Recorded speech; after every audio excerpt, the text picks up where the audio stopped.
Welcome to ChiroSphere, where we talk about all things chiropractic and some things not so chiropractic. I'm Dr. Ray Foxworth, your host for ChiroSphere and CEO of ChiroHealth USA, the network that works for chiropractic.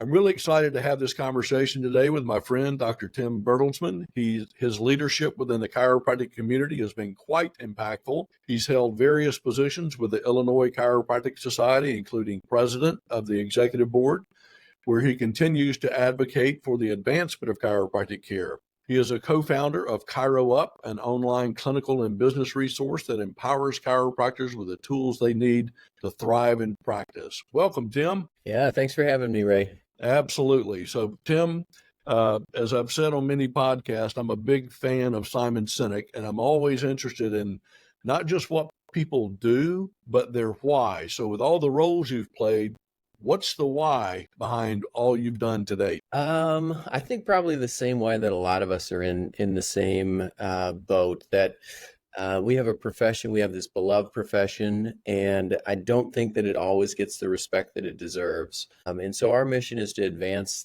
that profession, to advance each of us individually as part of that profession and collectively as groups, to say, how do we get the respect we really deserve as far as reimbursement, clinical referrals, and getting back to the top of the food chain where we belong. So that's really the underlying motivation between everything that we've done as far as being part of the state associations, which I think is just crucial, national associations, and then ChiroUp as well, that it started just to make us better providers in our office and then move to maybe helping other people be better providers to move us all up a notch and advance our profession. Yeah, that's perhaps one of the reasons that we connected so well is having my mom and dad be chiropractors in the late 60s, no insurance whatsoever, couldn't hardly do anything here in our state. And it really does motivate you when you see where we came from and the challenges that we've had. It is sometimes feels like we're the redheaded stepchild, but the reality is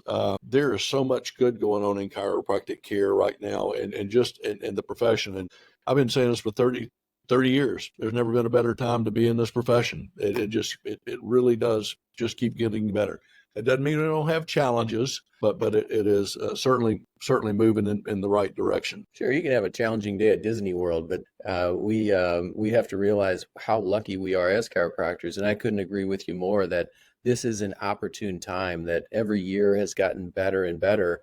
And right now we have so much literature to say that what you and I and all of our peers do is not just effective, it's the most effective. We have clinical practice guidelines that are saying, let's stop prescribing medication.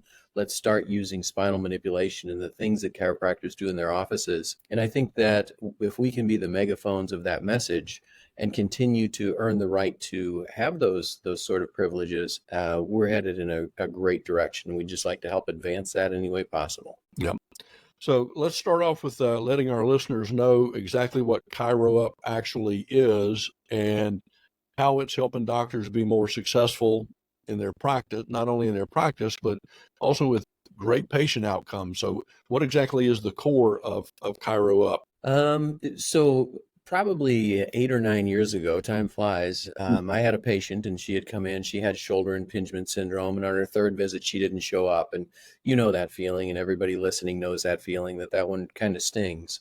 And I decided at that point in time, I wasn't completely certain of how to manage those cases of shoulder impingement. What are the exercises? What are the tests? So we dove into the literature and said, what's a better way to address this? Listened to a lot of other experts in the field who did know things. And at that point in time, there were a couple of concepts emerging. One was that if you didn't address the improper mechanics of the shoulder blade to where the acromion stayed in the wrong spot and wasn't moving, well, the tendon was going to continue to get pinched and continue to be irritated. So we had to really address scapular dyskinesis. And the other thing was learning that the treatment protocols from what they used to be to what they are now for a chronic tendinopathy had flipped on their head. That in the past, we used to think that it was a chronic itis, that it was inflamed. And we'd try to suppress that inflammation because it just kept getting pinched under the acromion every time the patient raised their arm and it stayed swollen. Well, the literature shows us that within 72 hours, that swelling is gone. And it's actually a degenerated tendon that's living there. So that tendon is in need of some swelling. And that's when all of our treatments went from putting ice on it or ultrasound or things like, if you really didn't like them, put them in a sling so they could never move again. And our treatments shifted dramatically to generating a controlled inflammatory reaction with things like a dull screwdriver, an IASTM or a factor tool, with laser, with shockwave therapy, with all of these things that weren't meant to control inflammation, they were meant to stimulate it. And once we were able to change the treatment approach, we realized that, life's a lot better, that all of us are happier when the patient walks out feeling better and stays feeling better. And that's what most of us live for each day. And so practice became a lot more fun for those patients. We decided we need to do this for other patients. So we started putting together protocols, and now we have 160 different protocols, best practice protocols that are mined from the literature. We have 4 doctors who spend their day going through new literature. If there's a new test, a new treatment, a new exercise, and then that's an online resource that people can access to determine what to do, but to also deliver that information to the patient, that a patient can get a report saying, here's what's wrong and here's what we're going to do. And what we're most proud of is that we measure the outcomes from those treatment protocols. So after a patient has been given a condition report, 30 days later, they get a survey saying, how much better are you? How many times were you seen? What's your level of satisfaction? And now we can look at each provider, or each provider can look at themselves. We really can't look at any, but they can look at themselves and say, how am I performing in relation to my peers? And what conditions am I really good at? And what conditions can I do better at? So together, we're trying to produce better and better protocols. We do know the top 3 providers in the system.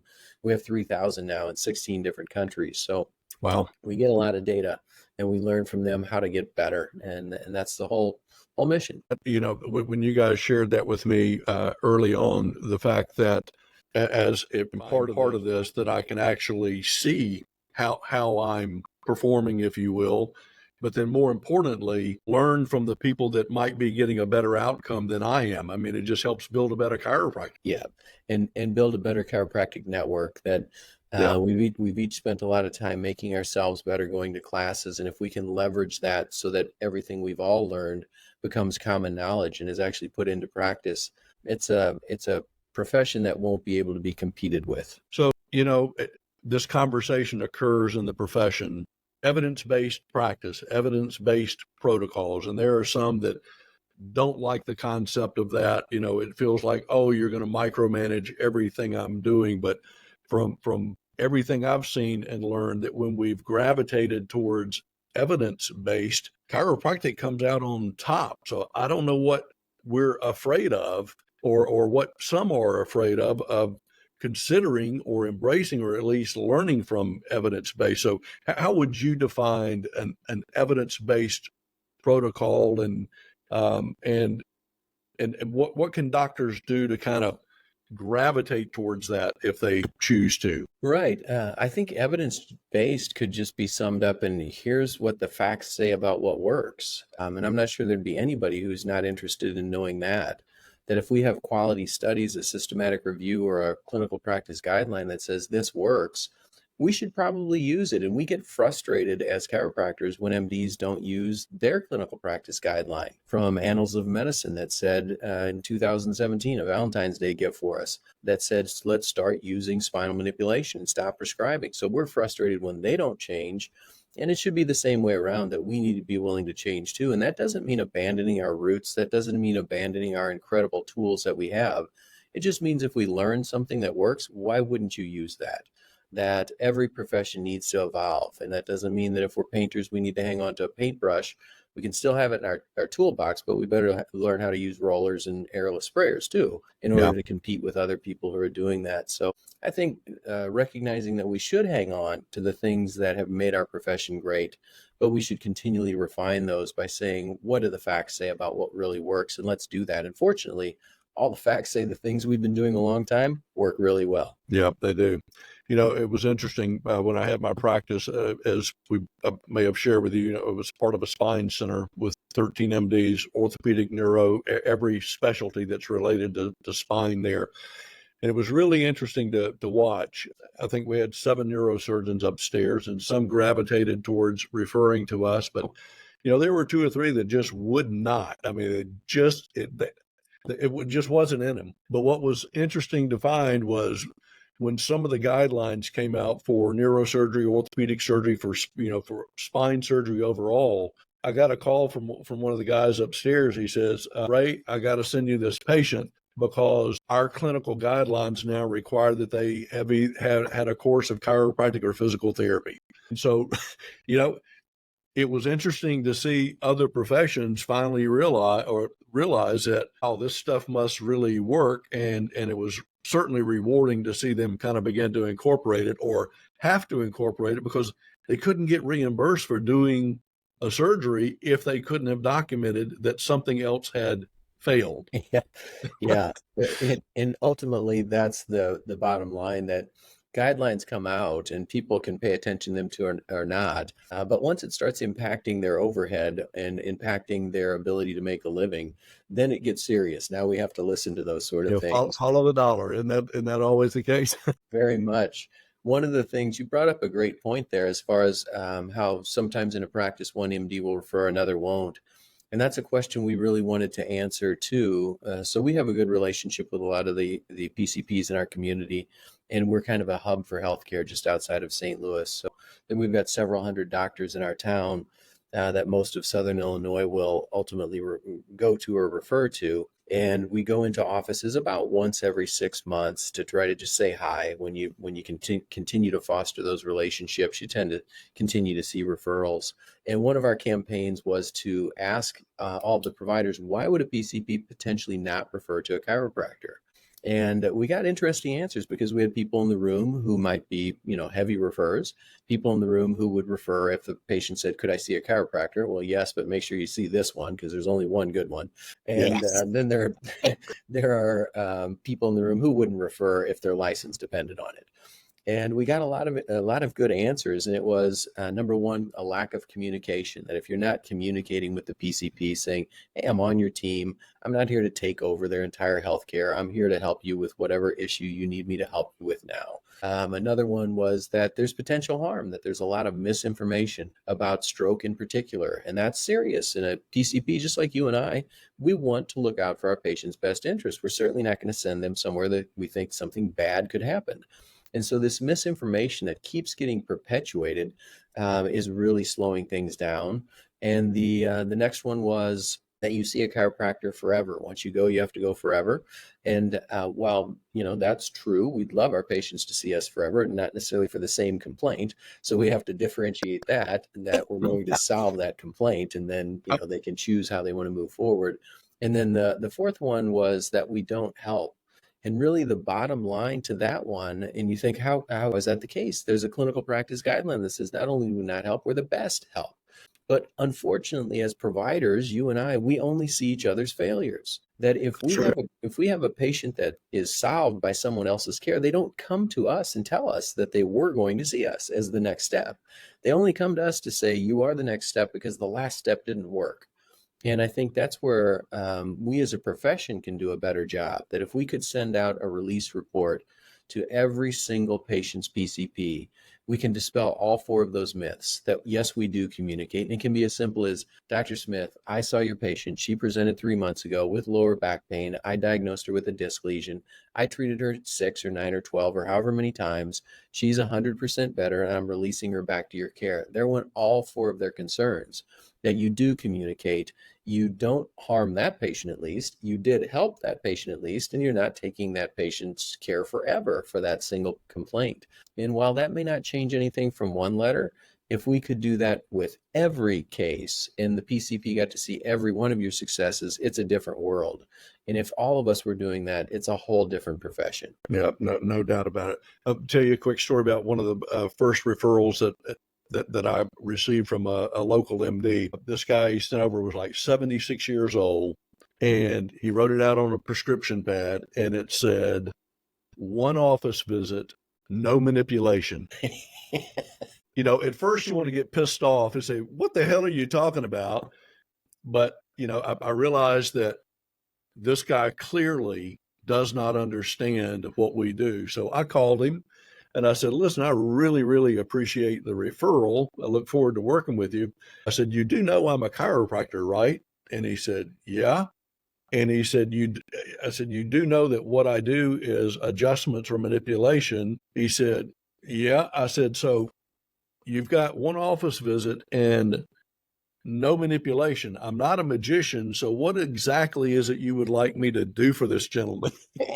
And he said, hell, man, I don't know what you guys do. He just said he's done better under chiropractic here. Just take care of him, And so I think that we as chiropractors need to understand that sometimes the reason that other professions don't refer is they simply don't know. They don't understand. And as I shared with the group in Illinois, and I loved doing that program about building your practice with MD referrals. When I first started practice, I couldn't get x-rays released. I couldn't get records released, and it pissed me off so bad. This was on the heels of the Wilk case. And so there were all those professions that had to publish that they had been involved in containing and eliminate the profession, and they had to come out with positions papers that it was no longer unethical to work with chiropractors. So as I told the story there, I sent that out to 500 MDs. A couple of them called and said, don't ever send me anything again. But I got a call from two orthopedic groups asking me to come speak to them.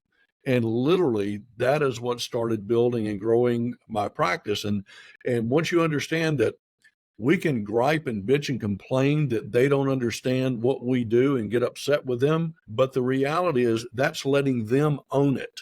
Until we own it and decide that it's my job to educate them, things won't change. So if you get that strange referral, don't get pissed off. Pick up the phone, have a conversation, and it'll make a tremendous difference in your practice. Yeah, I think you guys have found that as well. Absolutely. I have only heard part of that story before when we were talking together in Illinois. And one thing that I definitely remember from your presentation was if you're given an opportunity, just say yes. And so when the orthopedist said go out, that struck me. In fact, when I give my presentations now, I've actually stole some of your content there. That I have a slide with a picture of you that says just say yes. That it's scary when you think about going into an orthopedist office or a group of orthopedists. It's scary to just go see a PCP for the first time until you go in there and you realize, well, there's nothing scary about this. That these are just humans as well. They really don't understand what we do, and the vast majority appreciate an education and the willingness to connect because they know that we're seeing their patients. Yep. And over time, as that relationship grows, like any other relationship, it tends to be more and more fruitful. Yeah. One of the things I did when I did get invited to speak to that group is I went to University Medical Center, home of Arthur C. Guyton, a huge library, and there was an entire section on manual therapy, manipulative therapy. And so I wanted to see kind of what they might have been exposed to. And Tim, this is back in the day when they had library cards. Okay, so this goes back a bit. But literally almost every book by Syriacs and Kirkcaldy Willis and all the names that people would recognize in the manual therapy world, when I opened them, you could hear the binder break. And the library card didn't have a single name on it. And it's like, no wonder they don't know what we do. And I really kind of took that as my responsibility to at least, educate the community in my area. And I got to tell you, I cannot imagine running a practice and not working with the medical community because we've got so much to offer them and their patients. So docs, get out of your comfort zone and just say, yes, go. That's the best advice of the day. So some of the other things that we've seen happening, we talk about outcomes-based care, but now we're hearing the terms outcome-based reimbursement in chiropractic care. How do you see that shaping the profession? I think as data becomes more accessible and big data can be aggregated so that we can look at things, it can be good or bad. That data is going to truly prove who does the best job. And people are looking at this data that right now it's being assimilated, whether we like it or not. They're looking at the difference between treating someone and treating someone toward a favorable outcome in a short period of time. And if we can be that profession that treats someone in a short period of time with a favorable outcome and prove that we can do that better than anyone else, that's going to make our offices a lot busier. That one of the things that when I got out of school, I have a poverty complex, and you realize that, if I fix this patient in 2 visits, Well, I don't have anybody to see on the third day. And then after you get a little bit more comfortable, you realize the faster that you get people better, the busier your office. And that doesn't mean that they can't come back in for all the things that they need or supportive care, those sort of things. But whatever complaint they came in for, fix that as fast as and completely as possible. And make that patient an active participant in their recovery. And not only do the payers like that, the patients like that because they vote with their feet. And those offices that do that are very, very full, that they don't need to do a whole lot of other things to keep their doors moving with new patients coming in on a consistent basis. That if you had a clinic that you could solve a problem in one visit, you'd be the busiest clinic in the world. Well, there's no line that stops. It's not 2 or 3 or 4 or 6. Yeah, the closer that you can get to getting patients out of pain very efficiently and quickly, the better off we'll be. And that's what the insurance companies want. That's what patients want. So in the future, I can see that we're going to be reimbursed. In fact, the big carriers have said, yes, we are going to reimburse differently. Now, Yeah. it's not been implemented fully at this point in time, and there are all sorts of reasons for that, but it is emerging. And I think as we move more towards more of the accountable care model continues to come into play, and we have more self-insured types of organizations, they're very interested in getting patients better as quickly as possible because it does come out of their dollars, and their premiums are not dependent upon how much they put out. I had an occurrence early on in practice. I had a new patient that came in who was seeing another chiropractor. And, I would always ask them in that situation, I say, I'm just curious, if you saw the chiropractor before and he helped you, why didn't you go back to him? And they said, well, I felt like I was being stalked. If they just kept calling and calling and calling. And while I get that, you got to manage your patients, but it really struck me that there was a patient who had a good experience, but because of the way that they ran their office, they were willing to go see a new chiropractor that they didn't know, do a new exam, new x-rays, and start treatment. And, it really makes you think. We got to think from the patient's perspective, what's important to them. And when you talk about, do the care and get them better as quickly as you can, some people may hear, well, I want lifelong patients. Well, you can have both. You can have patients that come in for episodic care, and then if they choose wellness or choose preventative and they find they feel better, function better, don't have as many flare-ups. I hear so much of this. Oh, you got to either be, all evidence-based or all wellness-based. And the reality is, why not do both? We really enjoyed, it was not uncommon in our office to have 50, 60 reactivations a month. Why does that happen? Because people had a good outcome and they were willing to come back because they knew I didn't want them to move in with me. That's so true. That one of the philosophies a wise chiropractor told me was to recommend what the patient needs and then give them what they want. There you That go. there's nothing wrong with us saying, here's what's in your best interest. But when we kind of strong arm in them to, I'm going to force what's in your best interest down your throat, some patients just want a Band-Aid. And if they want a Band-Aid, you know what? They're going to be back a lot more than the average patient anyway. So give them a Band-Aid. Yeah, give them the Band-Aid. And then at some point after they've got like 15 Band-Aids, say, there really is a better way. Yeah. They'll eventually come around. Yeah.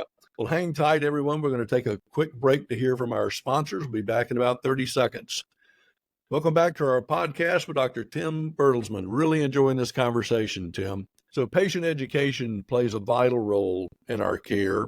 Can you elaborate on the importance of incorporating daily exercise or incorporating exercises and ADLs into patient education? And what are you guys seeing? What are you seeing in the way that it really improves the patient outcomes? Yeah, I think the patient realizing that just by stepping in our office and breathing the magic air is not what makes them better, that they have to be active participants in that process. And when patients understand that sooner than later, that, exercises are relatively new over the past few decades to chiropractic, and then prescribing them early, like on visit 1, has been an even newer concept that we would always think of our phases of care. And the first phase is pain relief, which is solely you and I. But I think that sets a bad precedent that one of the things that we all know is that how a relationship starts is how it ends. Oh, and that's true of so many things. But in this case, if the patient believes that they're a passive participant from the start, they're going to believe that they're a passive participant all along. And that's just not going to work, because most of the time when our patient comes in, even with something simple like a subluxation, a joint dysfunction, or whatever you want to call it, that was caused by something. And it usually wasn't a trauma. That could have been the last step. It was a bad posture. It was sitting in a workstation. It was a pillow. It were things that modified their posture. And then over time, that muscular imbalance eventually put stress on the joint to where the joint got inflamed and sticky and stuck, and they see us. So we can get rid of the joint dysfunction, but we can't change their posture in an office visit.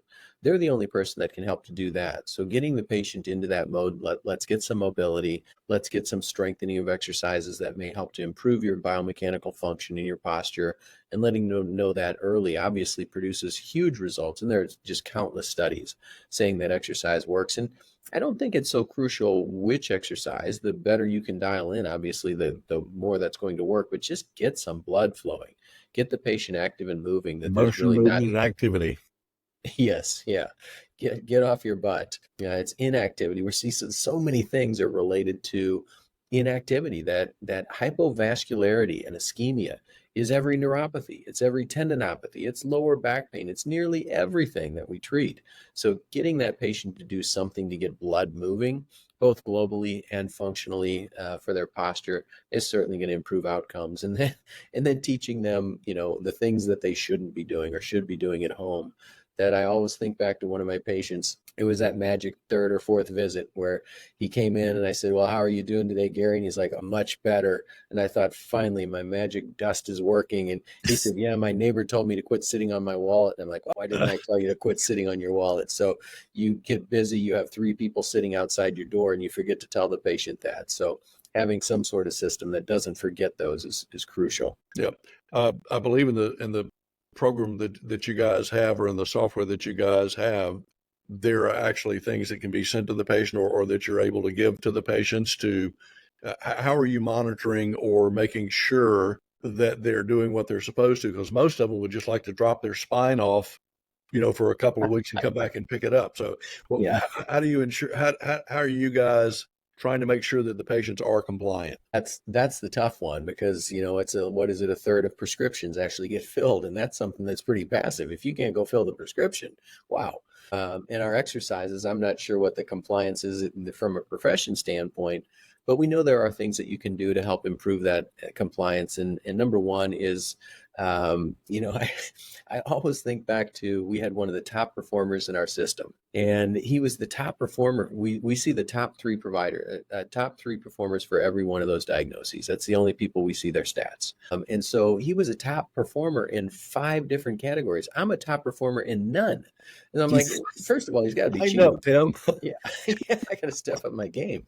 But out of 3,000 providers, it's hard to be the top provider in anything. So we went to his office a couple of hours from here. We took a camera crew and we're like, we're going to figure out what he's doing. And he was gracious enough to do that. And I thought, well, I do that. And at the end of the day, I was so disappointed, thinking I've wasted all this time for all of us and I've learned nothing. And then I realized, no, I did learn something. What he does better is he educated his patients as to what's causing their problem. He had a patient who came in, and this old farmer, he said, "How are you today, Dennis?" And he said, Dennis said, I'm no better, Doc. And he said, "Well, are you doing your exercises, Dennis?" He said, "Doc, yeah, I tried them once. It didn't do nothing." So he reaches down under his counter and he pulls out a bowling ball and he sets it on his counter. He's like, "Dennis, hang on to this for me for a second." And Dennis said, "Well, Doc, it's going to sit there by itself." He's like, "Yeah, you're right, Dennis. Hang on a second." So he rolls it off the edge. So it's like, hanging off the edge of the counter. He's like, "Dennis, hang on to this for me for a second." So Dennis maneuvers himself over. He grabs the ball and he pushes it a little further off the edge of the table. And he's like, "I'll be right back, Dennis." And he's like, in 8 hours, as he's walking out the door. And Dennis says, "Doc, my arm's going to fall off by that point in time." He's like, "Exactly, Dennis." He said, "That's what your head and shoulders look like. You've got the bowling ball that's rolling off the front, and I can't push it back over the top. Only you can do that with your exercises. So if you start doing them, we're going to have better outcomes." So making sure patients understand why they need to do those exercises, number one, making sure that they know how to do them, because most of our patients don't know how to do them. And even if they do know how, they don't know how to do them properly, because the muscles that we're trying to change are dysfunctional, that they've learned alternate ways to do everything. and then letting the patient have safe places to fail, that giving them just a low number of exercises and letting them fail in your office when they try to perform them, and then coaching them to let's get this done. And I think those are the keys to exercise compliance. Yep. One of the things we used to do after we did put someone on the exercises, after a week or so, I would ask them, show me your exercises, actually have them try to demonstrate. And they go, well, I don't know if I'm, yeah. And it was just like, okay, we got to start all over. I'm going to test you again in a couple of weeks. If you're not making sure that they're doing them, you're wasting your time, because let's, like you said, most prescriptions aren't filled, and even the ones that are filled, the majority of them are never completed. So Absolutely. it must be one of those human nature things. So let's talk for a couple of minutes about the chiropractic outcomes and patient satisfaction synopsis. That's a mouthful. As I understand, that study reflects some of the profession's highlights, talks about some of our clinical outcome data. How do you see that advancing our profession, and what are some of the key things that docs need to do if they do want to get better outcomes? So that was our study. That was our network. One year we looked at what are the outcomes. That survey that I talked about, that 30 days after the patient starts care, they get a survey asking those questions. So we were able to take that data, and we had 630,000 patients who replied to that survey. So that was really, yeah. And so we had significant data, and we looked at, what are the outcomes, and what we saw is that the average improvement, now this is across all diagnoses in the platform, from something simple like a sacroiliac joint dysfunction to a stenosis patient or a fibromyalgia patient. Some of those are easy, some of them are tough. But on average, the average patient was 81% better within their first 30 days. So that was huge. And there was a side effect of them getting better quickly, and that was they were very likely to refer. And refer. 99, yeah, 99% considered their care either good or excellent. In fact, 93% were excellent, 6% were good, and less than 1% was fair or poor. So we're always worried about those patients, but there just aren't many when you do things that get the patient better. There was a 97.1% likelihood to refer back to you. So that's where our profession grows. And I think that the bottom line is for us to continue to be able to develop and share those best practices so that a bigger chunk of our profession is using them. If we had those sort of stats profession-wide, which our profession gets fantastic stats, period. If we can continue to up that game, we'll be in even better shape. And that study looked at a lot of other aspects as well, as far as we took data from other studies, from financial, as far as what's the affordability, which obviously we're a very, very affordable profession. What's the safety? There's abundant data saying that we're unbelievably safe, as evidenced by our malpractice premiums. If we truly were causing disc herniations and strokes, dollars don't lie. So our average malpractice premium would not be $1,600 a year. No doubt. What it is in the U.S. That's one of the things I used to share with people that say, well, I'm afraid this is going to happen or that's going to happen. I said, you know what? The one person that doesn't care what I do, that really looks at the risk, or the one person doesn't care what you do, that's just going to look at the risk, is an actuary. And if what I did was so damn dangerous, I would be paying through the nose in malpractice. And my malpractice, like you said, is minuscule compared to other professions. I mean, I think it really does put that into perspective for a lot of people. Is that study to docs? If so, how could they go about finding it? Yeah, absolutely. I think if you would Google ChiroUp COPS, COPS, which is the clinical outcomes and patient satisfaction, and I believe it's chiroup.com/COPS, but if you just Google ChiroUp COPS, you'll see it. And you'll also get a bunch of toolkits and these are all free to the whole profession, as far as a safety toolkit talking about what's the data, that anytime that the news reports a stroke case in your area, you know what that means. The next day, there's going to be all sorts of patients who have questions about that. So something to help back up what you're saying with the facts. We have the 6 massive studies that have said, no, yes, there's a relationship. It is a correlation. It is not a causation, which is very different. Kind of like the correlation between somebody who takes Tums and stomach cancer, that yes, it correlates, but it's not causative. It was something that was being done as a treatment for the underlying issue. And that's what we're doing as well. So we have the safety toolkit. We have a natural solutions toolkit, which Jeff Williams from the TCA helped us create an awesome video. He's the voiceover in our video team. So things that you can put on social media, there's a bunch of infographics in those. So I welcome everybody to check those out and distribute them and help get the message out about what you and I are doing to make a difference in healthcare. And the louder that we can scream through that megaphone with real data, the more likely we are to continue to rise in our journey. I think one of the things that we sometimes fail to do is, like we've mentioned, there have been so many studies and documents that have been produced that show our outcomes and patient satisfaction and safety and that type thing. And boy, you talk about a treasure trove of marketing information. If you want to take that information and use it to educate other provider types, educate the public. People love stats. People love, numbers. And being able to say you got 90, we have a 91% referral rate, that means something. That means you're doing something right. And 81% of your interventions are successful. I don't think back surgery has that high of a rating. Do you?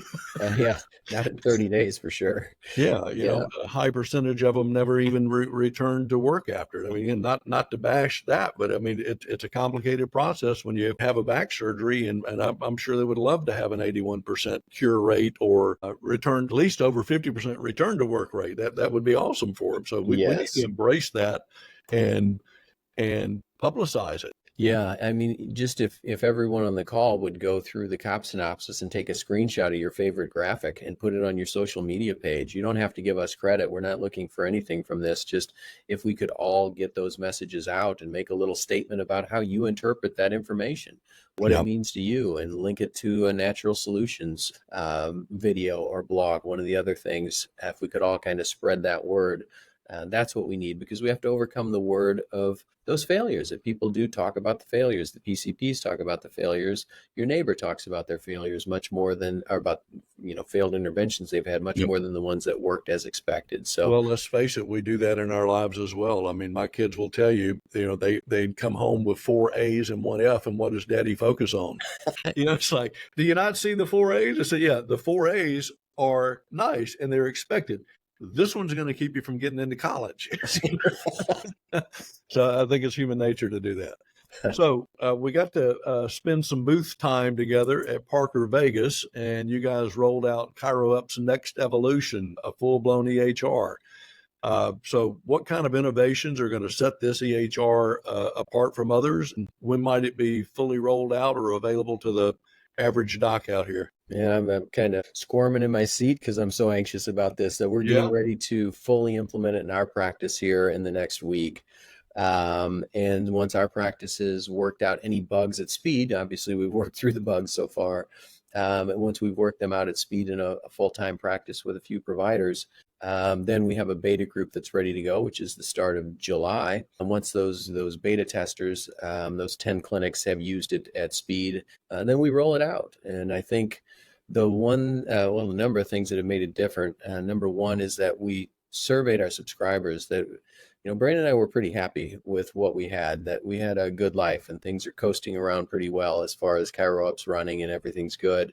And we had so many requests saying, can you create an EHR, which is a big, big deal, as we've learned in the past 2 years. Yeah. So we did that and we embarked on it. We said, if we're going to do it, we're going to create it with the same level of concern that we created the first product, that we're really proud of the ratings that we have for that and the engagement. And so we weren't going to do anything halfway. So I think it was built from the knowledge that our subscribers said, here's what I want in EHR, that their number one concern beyond getting reimbursed was that the top hassle in their life was creating a SOAP note.